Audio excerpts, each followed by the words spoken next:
you have said you have your issues of the remuneration role.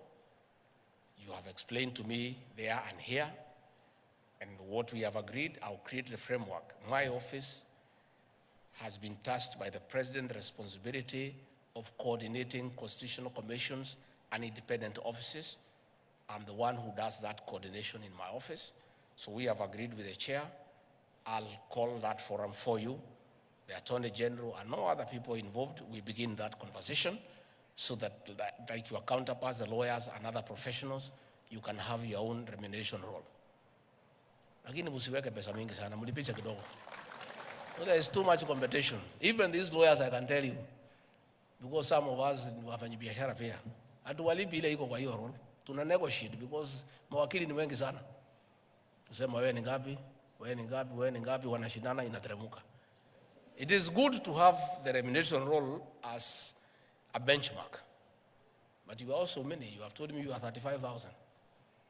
28,000 are in practice. So mutashindana tu pole pole so that Kenyans can also get the best deal. So that one I'll do. Again, you have talked about too many regulations, and will help. The members of the National Assembly are here. The Attorney General is there.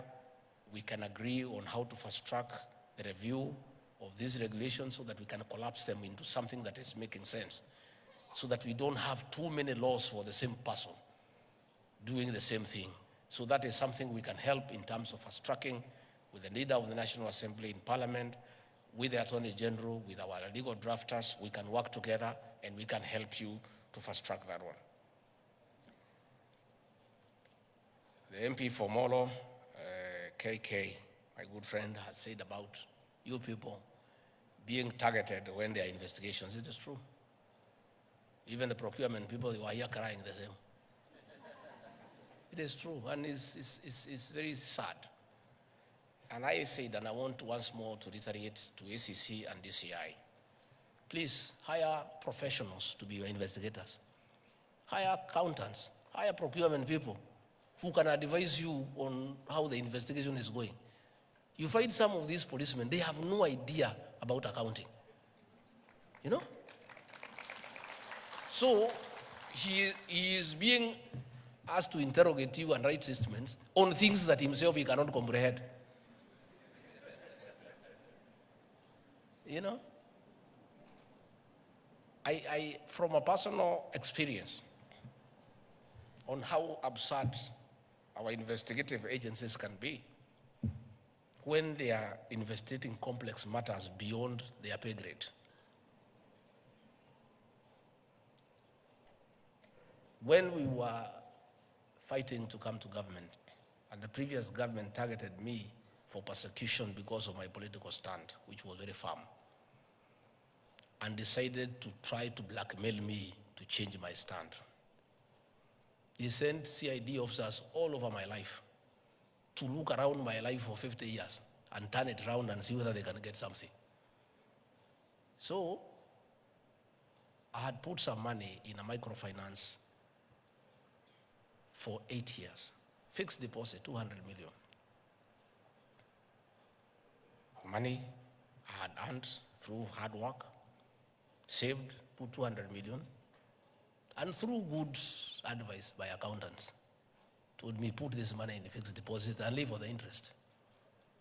And I stopped working. I put it, I negotiated for 13%. And every month I was getting 1.9 million, which is money actually I did not need. It's too much. 1.9 million is too much for one person. So I was living on the interest. I give a little to Pastor Dorcas. You know, she's a pastor, she doesn't need a lot of money. So, ingine kidogo, mimi nakula na marafiki. Ingine napeleka kwa siasa kidogo kidogo. So, this money is in my personal account. I put it on a core deposit for 3 months. So, every 3 months, it leaves my personal account, goes to a suspense account. It stays there at the end of the 3 months. Inarudishwa yote pamoja na interest. I remain with the interest. I reinvest it back. So that movement back and forth 4 times a year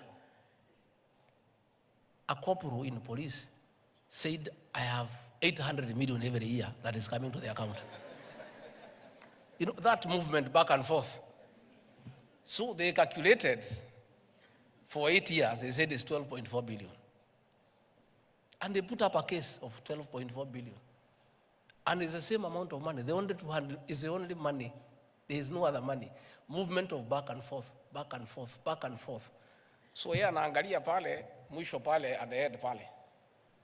Hey, they calculated, they say this man, in 8 years, he has gotten 12.4 billion. He needs to say where this money has come from. But it was the same 200 million. I tried to explain to him, huyo mjinga hawezi shika, hawezi elewa. But if they had an accountant or a banker in that bank, tungefika hapa kweli? It's just a rollover. We are trying to tell them what is a rollover. Anasema, hiyo ni nini? Hawezi shika. And that is where you have found accountants have been called to record statement. The fellow recording cannot understand what is it that you are saying. He has no idea about books of accounts. So I'm saying, EACC, DCI, please, for you to deal with corruption and economic crimes, hire professionals in every field as your investigators. Have accountants, have procurement officers, have bankers, have all sorts of professionals for you to deal conclusively with economic crimes because they are complex. An ordinary policeman trained in Kigajo cannot understand those things. And I want to say now that we have agreed on police reforms, we have agreed that we'll have a cadet entry so that we attract professionals, so that you enter at the level of an inspector when you are professional. I want to encourage professionals across the country. When we implement that reform and there's a recruitment, please, accountants, come to the police force as a direct cadet and come and help these people to deal with issues that are complex. Au wengine wafanye kazi hii ya kawaida. Ya kushika wewe, kuweka wewe pingu, kutoa wewe, hiyo wafanye.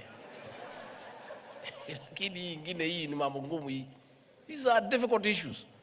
Even ourselves, and we are graduates, we are not able to understand those things. So that's why we hire accountants to advise us. That's why we hire lawyers to advise us, because you are not good at that profession.